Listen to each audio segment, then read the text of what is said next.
Hi everybody, it is me, Pacific.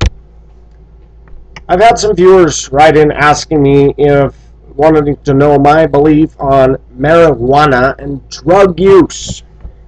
Good subject, viewers. They wanted to know my stand and my position. Let me back up and start with my 47 years. Grew up in Los Angeles, California, lived in the mountains of California, lived all over the place, but I'm no stranger to the fact drug use is kind of like off the charts today. When I was a kid, it seemed like when I was in school, people that were involved in drug usage in the school were in the minority. Now it seems like recreational use of drugs and alcohol, and I put alcohol in the drug usage category because it is a drug, it is at an all-time high. This man has never drank. Yes, I've had sips here and there. Sips meaning when I was a kid, my parents would, the holidays, say, would you like a sip of champagne? My parents offered me a sip of Dos Equis. I thought the stuff tasted nasty. And it was funny. I had people tell me, oh, you have to acquire a taste. Well, if I got to keep downing this stuff, it's a drug. Why? Never got into smoking. My parents cured me of that. They were chain smokers in the car, and my sister and I were dying on 300-mile car trips to Los Angeles from a mountain town, dying in the back seat, inhaling secondhand smoke. And my mother always wondered why I was irritable and flibbity-gibbet.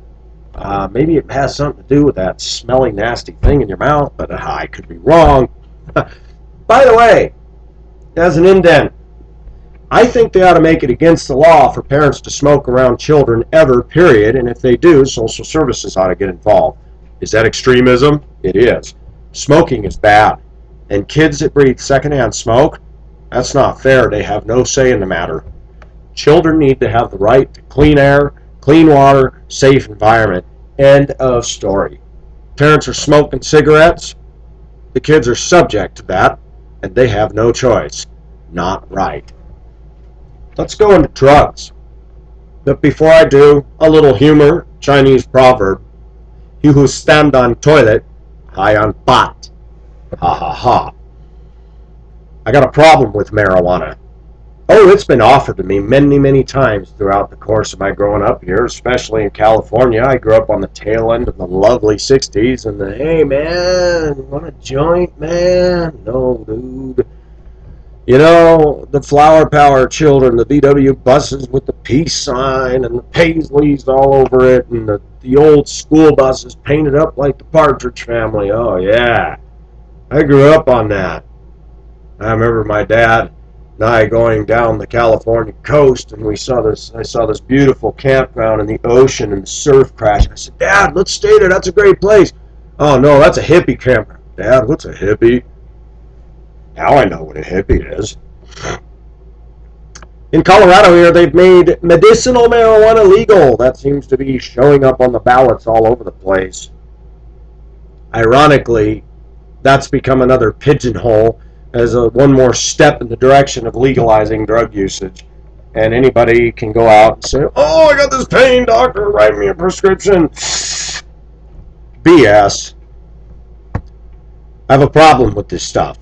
Now, let me be honest here. I don't want all you drug users to think I'm being self-righteous. Everybody's got an addiction to something, whether it's shopaholic, SUVs, lust, pornography, gambling, sports. Some people literally... Let me tell you what an addiction is. An addiction is something you cannot stop doing. An addiction is something that you cannot live without, and it interferes with your work, your family, your relationships, and your responsibilities. Gambling's a problem. You start blowing the paycheck. I know many, many stories of people that have told me that their husbands got into gambling and it was all over. Lost their job, lost the house, and the wife says, guess what? I'm out of here too. I'm done. Drug use, to me, is a no-no. Life is hard. I know that. But I've been very condemnatory towards alcoholics and people who feel that they need to drink every Friday after work. Number one, it's a huge waste of money. You pee it all out in the toilet anyway. Or if you drink enough, you pay homage to the porcelain god. And for those that say, I don't believe in a god, well, you do, because you're hugging the white one every Saturday or Sunday morning. And then you got to come into work, and you're down in the mouth, and I come bebopping in, good morning, everybody, and they're looking at me like, shut up. I have problems, but I've never used drugs or alcohol.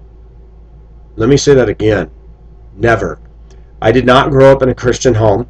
I did not grow up with Christian anything. I grew up in a highly dysfunctional, screwed up family.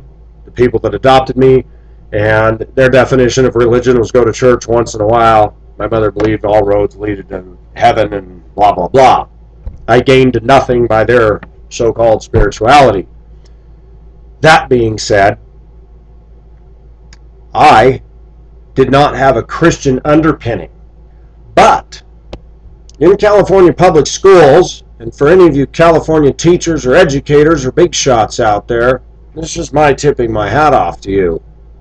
Back in the 70s and 80s in California public school, we had a comprehensive drug education program.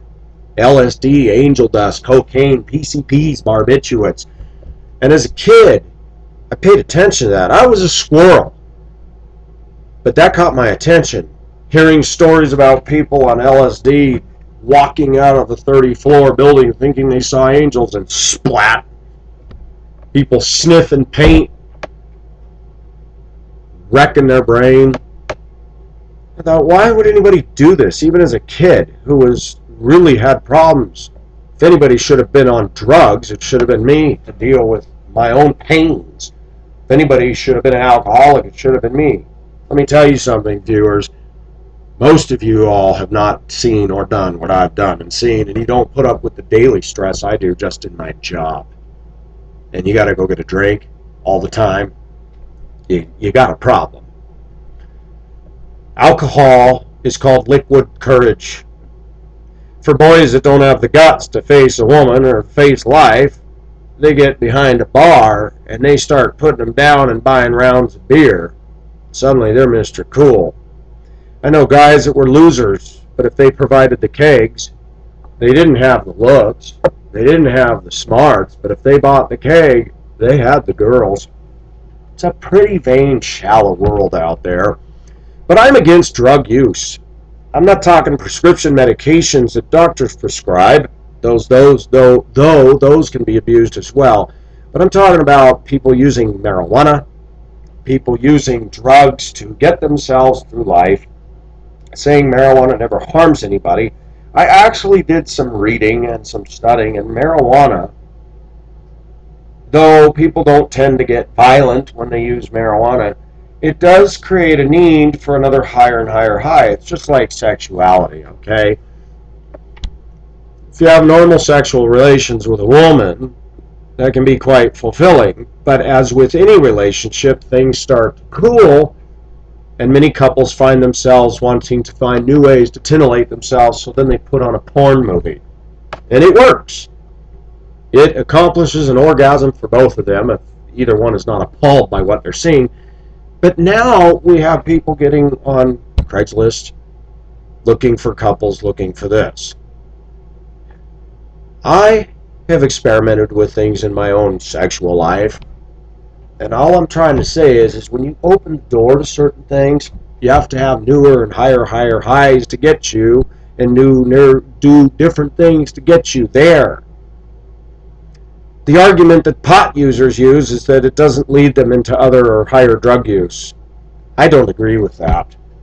There are many that have actually told me I started off with pot and I ended up with this.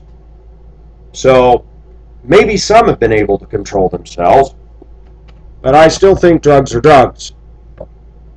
I think it's funny that even people I respect say they ought to legalize drugs, because when they tried prohibition, look at all the problems. Okay, then we ought to legalize pedophilia and legalize burglary and adultery and everything else, because people do it anyway, right? I don't think so.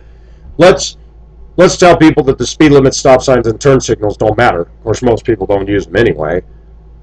But do you see where we're getting? Then we have anarchy and chaos. Stupid. I'm against drug use.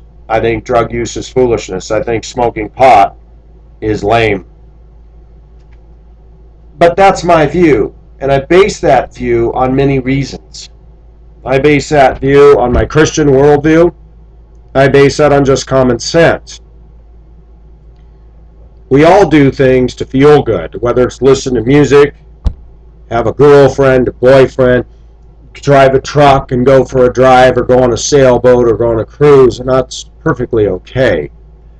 But using a controlled substance to alter your state of mind, whether it's alcohol, pot, meth, or any other drug, heroin, cocaine, I think you need to get some help. And I think you need to get to the root of why you're doing it.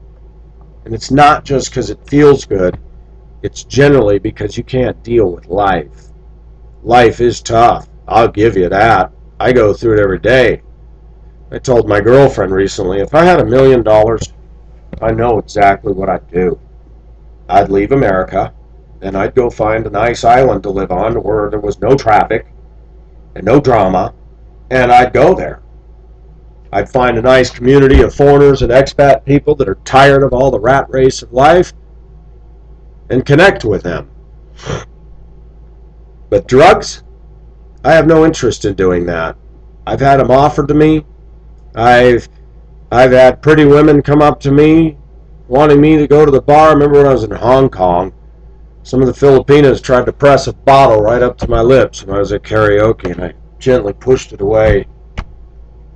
I had a karaoke owner offer me so many Hong Kong dollars if I drink one beer, and I said, keep your money. No thanks. What? I'll pay you. I'm the bar owner. I'll pay you. I said, I'm here to sing and dance and admire the pretties. I'm not interested in drinking. I had a woman come up to me with a gorgeous Filipina. She says in her lilting Asian voice, if you buy me a bucket, I'll go home with you. A bucket is the bucket with ice and about 10 bottles of the alcohol that was being sold over there. And I said, no, I'm not going to buy you a bucket.